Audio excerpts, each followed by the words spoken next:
Never give up. Never underestimate the power you give yourself by believing in you. I realize that work ethic equals results. You can get whatever you want as long as you help enough people get what they want.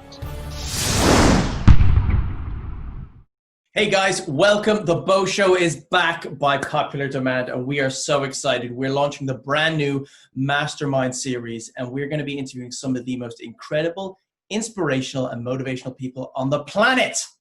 And today I have someone who I hold very close to my heart, because not only have they changed my life, they have changed the lives of dozens of people I've known, and then dozens of other people I've met online, and literally I've built a community of people who this man has literally transformed them. So today, my guest is the phenomenal WWE Hall of Famer, DDPY founder, Diamond Dallas Page. How are you, Dallas? Bo, it's good to be on here, man. It's good to be on your show, man. To be in a mastermind series with the people that you have in your series is pretty amazing. So I'm honored and humbled to be a part of it. What I love to do is use the power we have to spread good, to inspire people to change their lives. And you are someone who I believe has done phenomenal and is known by millions around the world. But I want even more people to know not just about your wrestling, not just about your DDPY, but you as a person, your attitude, why you do what you do, because that has become your fuel for your success. And you are a against the grain success story. You had everything against you and you succeeded. For instance, if you guys don't know, Dallas became a professional wrestler at WCW at the age of 35. That's when most people retire. And I'm not even 35. That's like me deciding now I'm going to go in the ring and take on Roman Reigns next year. But he did it. He became the World Heavyweight Champion 3 times. He was inducted into Hall of Fame. But what's astounding is he used his platform and he deployed something which I think is the most important thing in business. He deployed empathy and realized there were people around him who required the skills that he had acquired. So Dallas blew out his back, and he's going to tell you more about this, but through a combination of calisthenics, body weight, and yoga, bear with us, he transformed his entire life. And now he teaches this. It's one of the most successful workout programs in the world. There are literally millions of people who owe their mobility and their happiness to this man. And what we do on here is, because this is YouTube, we're going to be talking about how one of Dallas's videos was one of the first ever viral videos that launched his company, the thinking behind it, how it changed, the mistakes they made, but also what they did right. But most importantly, we're going to hear about someone whose most important thing is to never give up. And that's why we're so blessed to have you here, Dallas. So thank you for being here. Oh, it's my pleasure, buddy. So my first question, which I will dive into, is why do you do what you do? You know, I love to watch inspirational videos, and I've been listening to inspirational speakers since I was a kid. And I can remember Zig Ziglar. And he didn't say it like this, but I always take what someone says and I make it my own. I don't care what it is. I'm going to make it, my own way that I think it sounds like.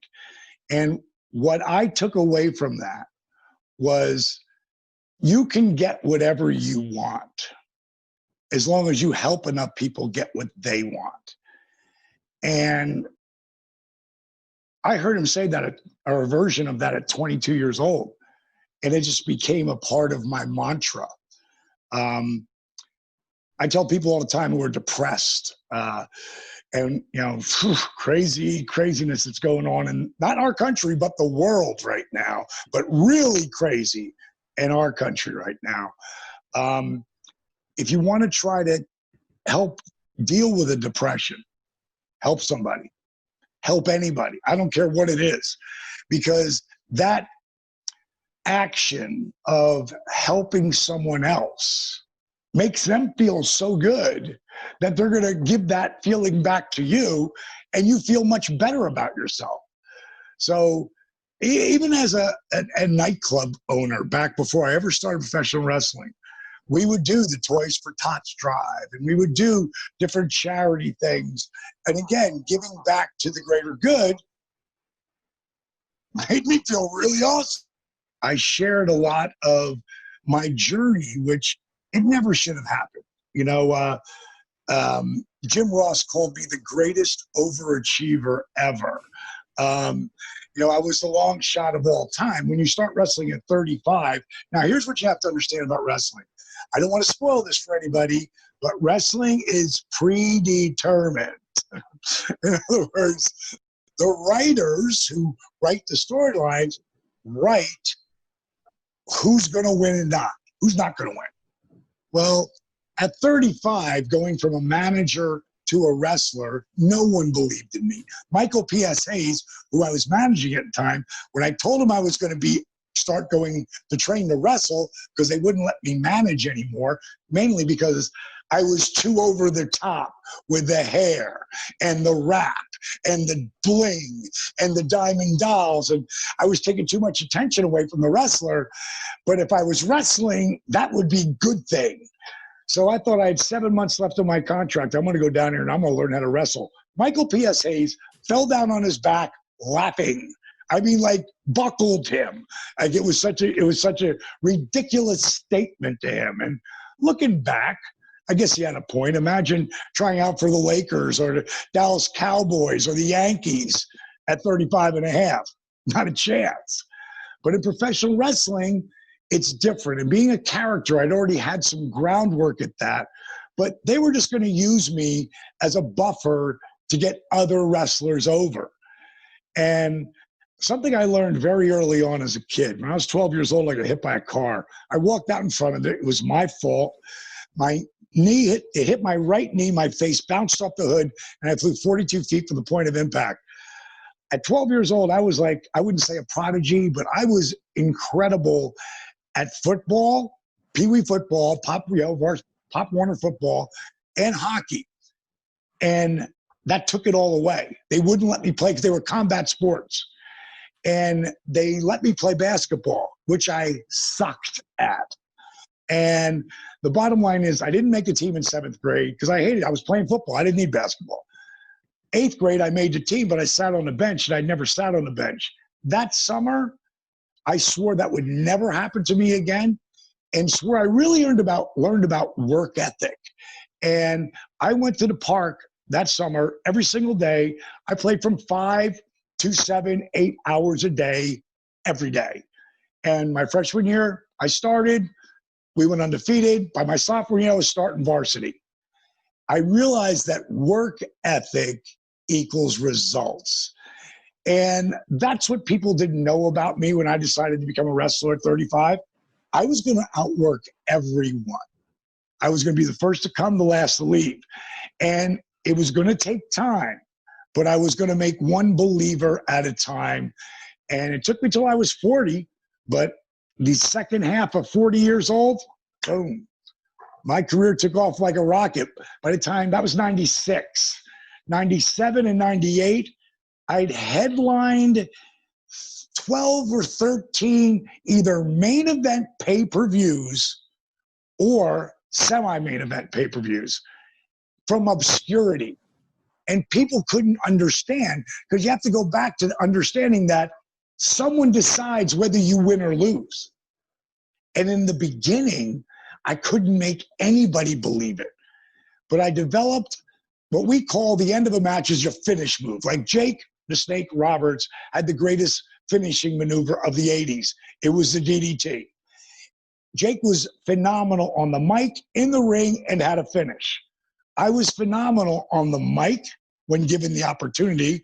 My ring work was getting better, but when it came to my finish, I developed a finish that Randy Orton uses today, the RKO. Before it was the RKO, it was the Diamond Cutter.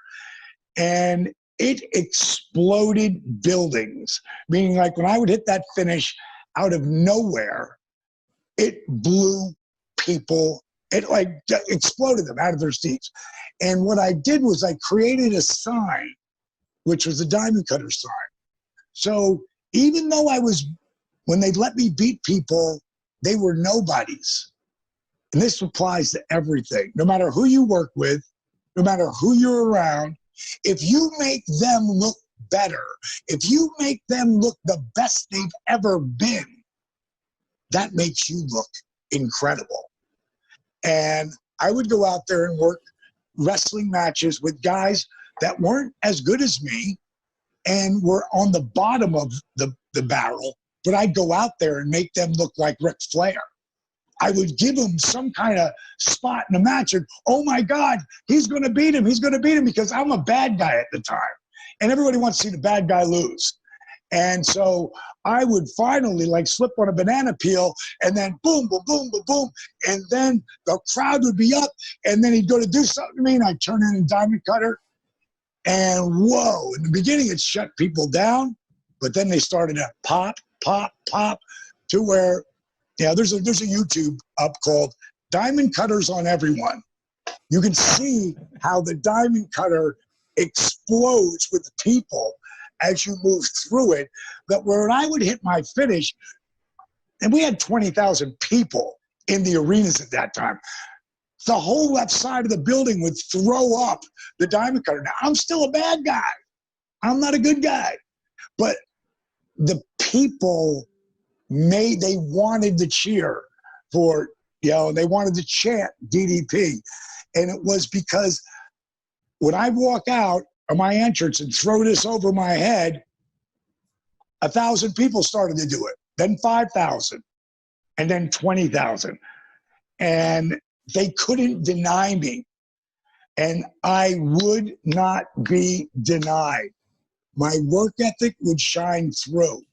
And what I really found, and this is important in life, my real first name before I changed it to Dallas Page was Page Joseph Falkenberg. And what I found as my career was starting to build a little bit of momentum, that everyone started putting over my work ethic and just how diligently I would not only work in the ring, but before and after, and studying films, almost like a Peyton, one of those, or Tom Brady. Like, these guys study. That's what I did. And other wrestlers started talking about it in interviews. And I realized once Page Joseph Falkenberg stopped trying to be this bigger than life, over the top wrestling persona, Diamond Dallas Page, and Diamond Dallas Page started to take on the characteristics of Page Joseph Falkenberg, man, my career took off like a rocket. So, work ethic. Inside my Hall of Fame ring, the inscription says, work ethic equals dreams, exclamation point, DDP. That's powerful, because I know personally you're right, because my mantra when I had nothing was, you may be smarter than me, you may be bigger than me, you may be stronger, but you will never outwork me, ever. I will die before you outwork me. And I took that work ethic all the way with me, and now I'm doing what I do. But the cool thing is, just because you've got to a place of comfort doesn't mean you take your foot off the gas. And I still pride myself on my work ethic, and I see that you're the same. And so I think a really valuable 100%. A valuable lesson there is when it's the thing you said about one person at a time. And so many people are some people are trying to make it big, which is just nonsense. But people who actually want to do it because they love it, right? That's how you do it. And if you do have a dream and it's in here, and you want to just project it to the world, if the world's not listening, guys, just rewind this entire bit and just listen to what Dallas said again. One person at a time would throw up the diamond cutter. Just one more, and then two. And literally you got 20,000, and then that's over 10 years. So hey, let me tell you something here, Bo, too. The only reason it really got over was because I did the study work on the back end. Like, I would throw it up and then I'd bring it right down. And I was looking, I didn't see anybody do it.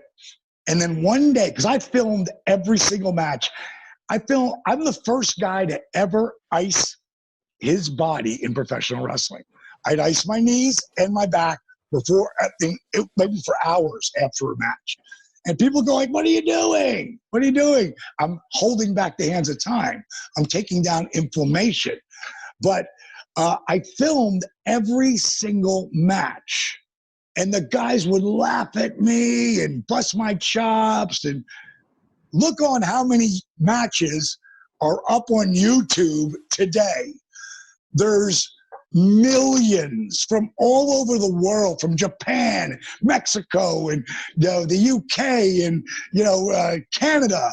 I mean, Australia. Guys who are wrestling, their videos are everywhere. I was filming every match back then, and one day, after I'd been sitting there and watching, the crowd, and when I did this, I saw people starting to do this in their seats, but I'd already brought it down. And I went, I didn't leave it there long enough. So when I finally got to, I would throw it up over my head high, and I literally would count to myself, 3, 2, 1, bang. That gave time for people to not just throw it up, but to stand up with me. So it's so important to understand you never know who's watching. Like, you never know who's listening and watching what you're doing. I often tell people it's not about who you know or who knows you. It's about who's willing to say they know you. Who's willing to pick up the phone and say, listen, bro, you got to use Bo because he's got this thing he's doing. He's going to make it up on Netflix. And I'm telling you, you want to do this interview with him because he's got great heart. He's super into what he's doing. He loves what he's doing. And he's going to get out the best in you. Like, that's what it takes. Who's willing to put their name on the line for you? And what would happen for me in wrestling is it started with Jake the Snake Roberts. And I could do a 2-hour podcast just on me and Jake, maybe 5-hour podcast.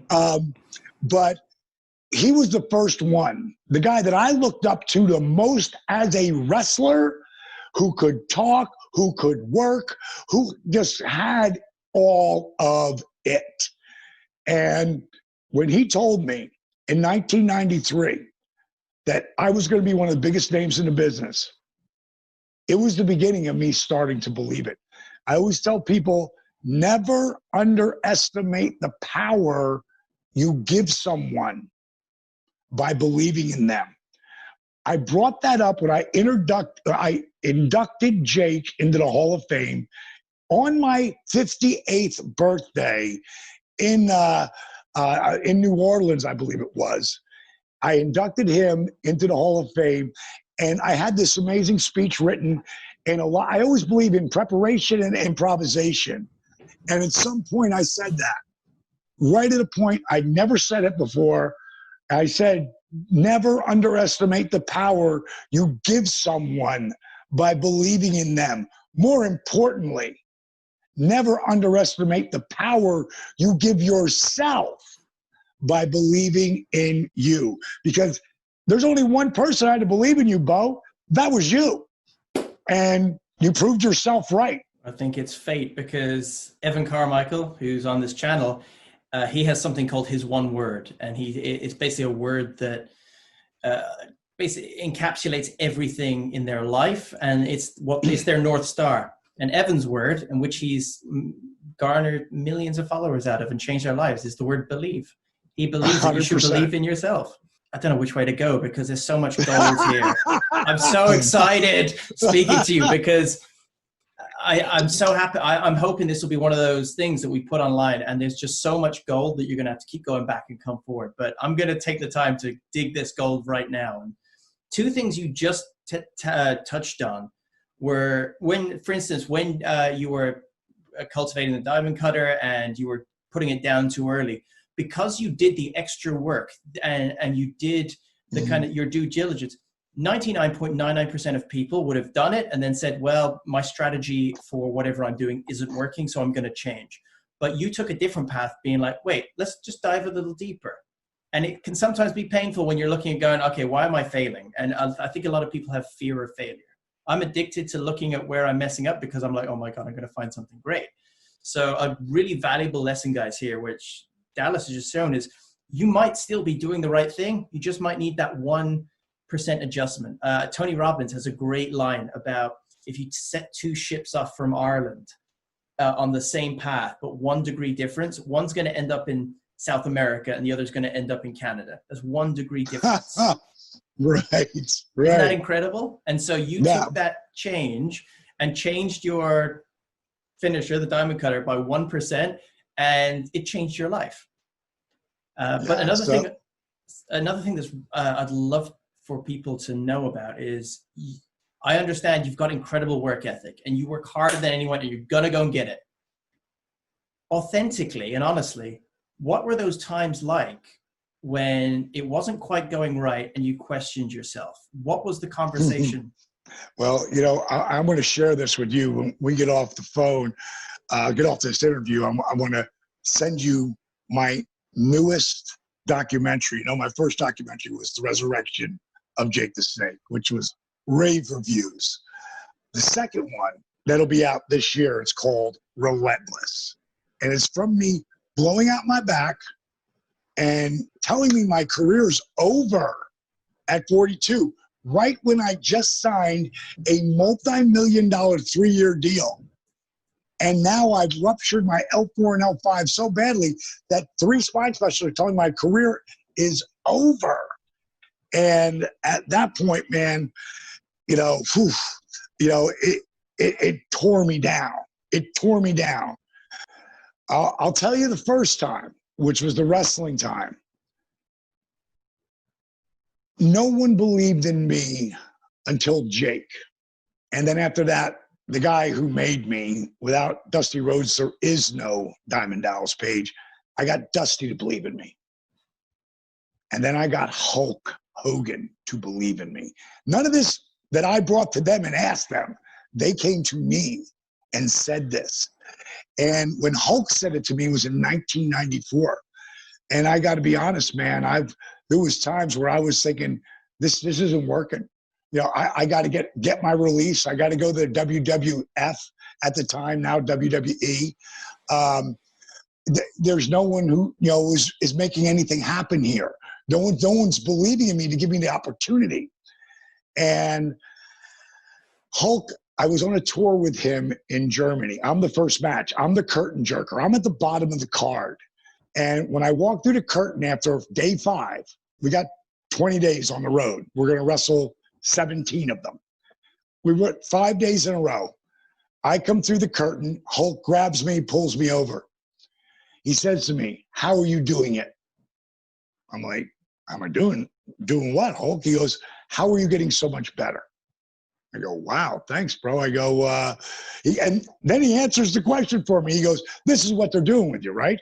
Because I hardly ever see you on TV. But when I do see you on TV, you've got some new move, you pop up, you get the people involved." He says, "So this is what they're doing with you. They're putting you on the road so you can learn your craft." And I said, "Well, Hulk, no. I haven't been on the road in 4 months. The only reason I'm on the road right now is because my last real name, before I changed it, was Falkenberg. And the Krauts love their Germans. And I got a smoking hot wife that walks me to the ring." I said, "That's the only reason I'm on the card." He goes, "Well, how the hell are you doing it? If you're not training, you know, you're not learning your craft." I said, "Well, I am learning my craft.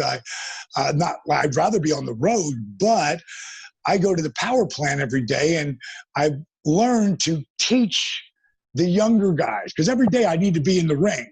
I need to be the first one there. I need to be the last one to leave." I said, "I'm teaching the young guys. And what I figured out is the more you teach someone, and this applies to everything, the more you teach someone, the more you learn. The more you learn, the better you get." And obviously, you know, for you to come up to me, Hope, and he said, "Whatever it is, I don't care whatever," because he didn't really understand that, because he came up differently than I did. There was just all these territories when he came up, that wrestling was all over the world. And before WWF swallowed everything up. And he said, "Whatever you're doing, you need to keep doing it. He goes, because it's not this year or next year or the year after, but somewhere down the line, you have the ability to draw big money with me. And he walked away. And I thought, wow, did Hulk Hogan just say that to me? That he watched my matches and I'm at the bottom of the card? Did he say that we could really draw money together? I started to manifest that daily. It became another part of the mantra. I tell everybody, just don't think it, ink it. Like, write it down, burn it into your brain. And 4 years later, now, I don't know if it's over in your country, but right now in our country, Michael Jordan's Bulls, the Chicago Bulls, The Last Dance. It's the biggest. It's all over I think it's all over the world. It's one of probably the best documentaries ever. But the entire documentary is about 1998. And there hits a point in the documentary where they talk about Rodman not showing up to practice in the playoff finals. And Rodman shows up with Hulk Hogan as I'm cutting an interview and hit me with the chairs. They show that on I got a cameo, towards the end of episode 10, but I'm the reason why he wasn't at practice. Really, Hulk was the reason why. But it was about to shoot the angle, the beginning of the angle with me and, later would be Malone. So they shoot the angle, hit me with the chairs, makes ESPN, the whole thing. And later, after the series is over, Rodman and Hogan are on the Tonight Show, and me and Malone come in from the wings, throw down the chairs, and shoot our angle on the Tonight Show. Not the wrestling show, the Tonight Show. And it exploded. I mean, like you said, I have my goals, and as lofty as they are, I somehow continue to hit them. I always tell people, don't just shoot, don't be afraid to shoot for the stars. Because a lot of times, if you put the work in, now those are the very important words, if you put the work in, those 6 words, if you continue to put the work in, if you don't quit, if you believe in yourself, at some point, you might hit a little bit under the goal, or to the left, or to the right. A lot of times, in this scenario exactly, I shot so far past that goal that I would never have even believed it if I would have thought about it in the beginning. But Hulk said we could draw huge money together. That tag team match, and Hulk and I drew a lot of money together, but that first tag team match, we were the second highest grossing pay-per-view in the history of WCW, and one of the top 10 biggest drawing cards of all time in all of wrestling. And again, I go back to manifesting that dream to make it a reality, but putting the work in and never stop believing. That's the biggest thing. So, but over that period, I second-guessed myself, like with DDP Yoga. And a lot of people have been really kind of blown away the second act that I've been able to have. But the second act with my whole DDPY program is because we put together such an amazing team. I didn't do any of this by myself. A lot of stuff I have done to inspire people and work with them, and like that's the part I do. I do the part like making the cake, and then my business partner Steve Yu comes in, and then he tells the story, because it's being able to tell the story is where you take the magic. And a great example, we were talking about Arthur Borman earlier, who's the guy who really put what I was doing on the map. And Steve put all the, the bells and whistles in there that made you connect to that video, that made you care, that made you want to share it with someone else. And that's the magic.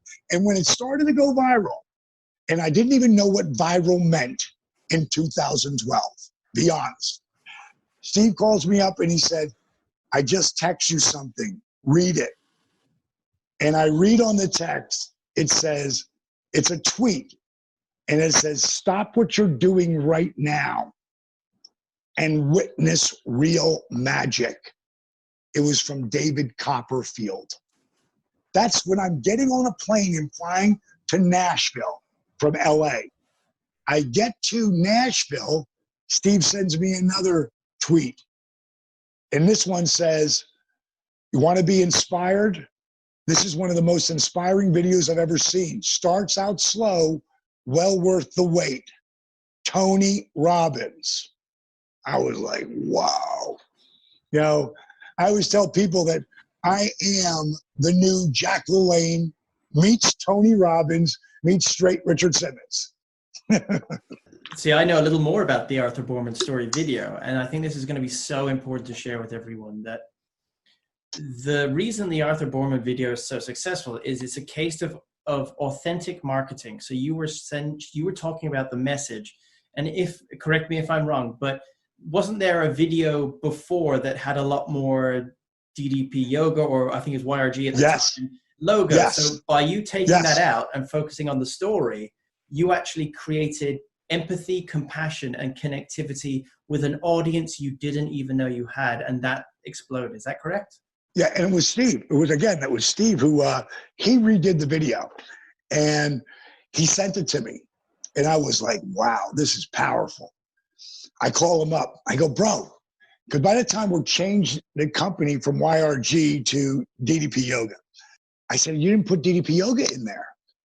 He goes, yeah. He goes, but, you know, I read this book, and he only actually read the first 4 or 5 chapters, and it was how to get a video to go viral. And number one thing, it cannot be an ad. You know, it cannot be an ad. Now, if it's a funny ad, that's different, you know, but people will, you know, they won't share it if they feel it's an ad. And he goes, so do you want to do a commercial, or do you want to inspire people? I said, well, let's inspire people. And I hung up the phone, and I watched it a couple of more times. I call him back. I go, bro, you called me a yogi in this. I don't want to be, I'm the anti-yogi, you know? And he's like, hey, yeah, how many yoga studios are going to put this up on their wall? You still do a form of yoga. It's a form of yoga for people who wouldn't be caught dead doing yoga, but it's still like you use a lot of yoga stuff. So do you want to have that in there? Or, you know, I said, okay. And what I learned, and me and him laugh about it today, because I still have things that I want to do my way. And when I really want to focus on that, we normally hit pretty good. But most times I have found that I let him tell the story. So if it gets to me not saying exactly the way we need it, because it's got to be short little clips, I'll just let him direct me, because we both speak from the heart. You know, we say what we really feel. Now I say it so people will understand it. And every time it's magic. And, you know, we've been so blessed. You know, we were on Shark Tank years ago, and 5 years ago, 6 years ago. And Mr. Wonderful, back then there was no really online workouts. We were getting ready. We had already started to do the back end work for our app. And there was really none of that back then. And Mr. Wonderful said, you know, it's really hard today, you know, to be a fitness company that makes money, like Beachbody, who does, you know, from P90X to Insanity to, you know, whatever. They've got a million different workouts that they sell and do. They're a huge company. And then Gaiam, who's a yoga company, they're a huge company. But most of the time, people who develop DVDs like we originally started with, today it's everything from cooking shows to motivation, motivational Mondays, like everything to inspire people to keep themselves going and be able to track their from their size, their pictures, the weight, the measurements. It's all that stuff. So it makes them, whoa, I can keep growing from this and stay inspired. But back then, it was just DVDs. And he said, you could fill the Superdome with all the DVDs that athletes and celebrities have done who never could make anything go. How are you guys making the money? And Steve said, we inspire people. And Wonderful went, yeah, that's great, but how do you make the money? I said, bro, we inspire people. That's what we do.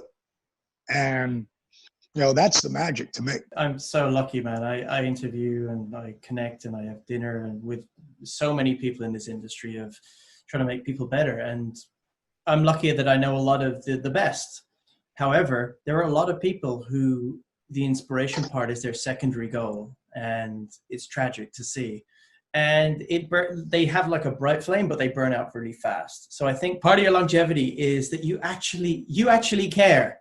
And what I find amazing, so if Arthur Boorman was 2012, I was looking at your evolution going, okay, so yeah, most people, they're always typing in, okay, I want 2020, I want 2019. I don't care about 2012.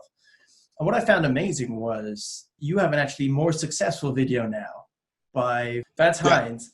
What's amazing about him is he has the viral video aspect, but through connectivity, through your Facebook groups and everything, he is an active member promoting the joy that you've given him and the power you've empowered him with. So therefore, people feel connected to you on a deeper level because they're connecting with the result. And I think in this day and age, it really shows that community is one of the best ways to build a movement and to build business, but you got to do it from the heart. So guys, if you're doing something because you think you're going to get rich, if you're doing it because you think you're going to get laid, don't do it. If you want to get laid, do DDPY. It'll work. But it's got to come from the heart. And I know it changed my life, and that's why I bring these masters on here, so they can, like a sledgehammer, crack you in the skull with that beautiful piece of message saying, do it because you love it. And as you've seen here, guys, if you check out, I'm going to link the Arthur Boorman video in the actual description of this, so you can see what an actual transformation is. And then you're going to go into a bit of a YouTube rabbit hole because you're going to click the next one and the next one. And before you know it, for 4 hours, you're going to be throwing diamond cutters around your living room. Your parents are going to be mad at you. It's funny because I always tell people, find something you love to do and then figure out a way to make money in it. Now, in this movie Relentless that Steve is the executive producer with me on, in this movie, this documentary, like we get into like the downs, like, cause it wasn't all ups. Like it was only ups at little peaks, and then it would go back down, where you got to believe in yourself. And again, I loved what I was doing, and I wouldn't take anybody else's money but my own. And I had $548,000 in this company before I made a dime. And that was 8 years long before I made a dime, and actually took any money for doing anything. And along the way, when I would hit that wall, and I'd be like, God, did I just piss away 200, 300, 400,000 plus dollars? And then by that time I had Arthur's video, and I just played again. And it's the one that I edited with his son. And it was pretty good. It wasn't what Steve did, but it was pretty good. The bottom line is that I would see it, and then I'd get like an email from someone. I have no idea how they got my email. Today it's on Twitter and Instagram and, and Facebook and all that, so people can send me anything. But I'd get some letter from someone thanking me for creating a program that someone who is an invalid, who is broken down, can do, to a workout that is the psycho extreme stuff. So literally it goes to everyone that can do the program at their own level. DDPY meets you where you are. And I would get that, and man, that would like choke me up. And then I'd get on the mat, you know, and then I'd have a workout and boom, I'd be charged and ready to go again. Because one of the things people don't understand, all you got to do is get on the mat or walk around your block, do something that,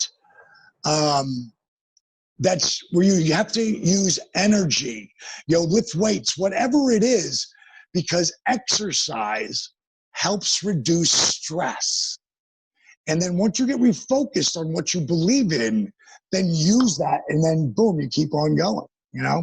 That's what our movie Relentless is all about. You know what? Like, we can talk for hours, and I'm sure that in the future we will, because I would love an entire interview with you just about the importance of taking care of your physical body to become successful in whatever you do in life. Because I think some people eat junk, they work themselves into the ground, and they classify themselves as busy, and that they don't have the time to work out as a badge of honor, which I think is just horrible. But it is. That's another one. But before we go to our final question, something I want to do, because I want to give back, because not only have you changed my life with your fitness, because I know most of the Beachbody people personally, and I'm very lucky too. I've actually spoken in the United States on a motivational tour with some of them.